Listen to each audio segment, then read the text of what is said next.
Hello, আমি মৌমিতা। আর আমাদের হচ্ছে বানারসে আজকে দ্বিতীয় দিন। আমি মাঝে কিছুদিন পোস্ট করতে পারিনি। কেন করতে পারিনি আমি সবই বলবো আস্তে ধীরে। তারপরে আজকে হলো কালভৈরব মন্দিরে আমাদের পুজো দেওয়ার কথা ছিল, তো আমরা লাইনে দাঁড়িয়ে কিছু ফটো তুলে নিলাম। তারপর চলে গেলাম পুজো দিতে। পুজো দিয়ে বেরিয়ে এসে আমাদের আবার তারপর আমরা ওখান থেকে চলে গিয়েছিলাম কাশী বিশ্বনাথে পুজো দিতে। আর তোমাদেরকে বলে দিই, বা কাশী বিশ্বনাথে তোমাদের বাইরে ফোন রেখে যেতে হবে। তো ওখানেই লকার আছে, তোমরা ওখানেই সেফলি রাখতে পারবে। আম, অন্য কোথাও রাখার দরকার নেই, ভেতরেই জায়গা আছে। তো আমরা এখানে ফটো ভিডিও নিয়ে তারপরে আমাদের পুজো ভেতরে হয়ে গেল ভালো মতো। তারপরে আমরা খেতে চলে আসলাম, খাওয়া দাওয়া করে নিয়ে। আর যেখানেই যাওয়া হচ্ছিল সেখানেই লাইন দিয়ে দাঁড়িয়ে কিছু না খাবার নিতে হচ্ছিল।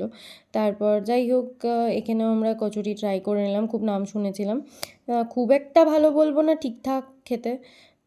তারপরে আমরা চলে এসেছিলাম ঘাটে, কারণ আজকে আমাদের যে পুচকু পুচকু মানে হচ্ছে দাদা ভাইয়ের ছেলে, ওর চুল আজকে গঙ্গাতে দেওয়ার মানসিক ছিল।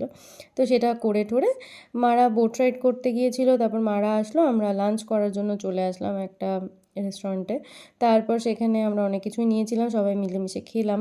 তারপর পরে আর বেরোইনি, অনেক রাত হয়ে গেছিলো আমাদের। তারপরে ডিনারের জন্য আমরা প্যাক করিয়ে নিয়ে রুমে চলে আসলাম।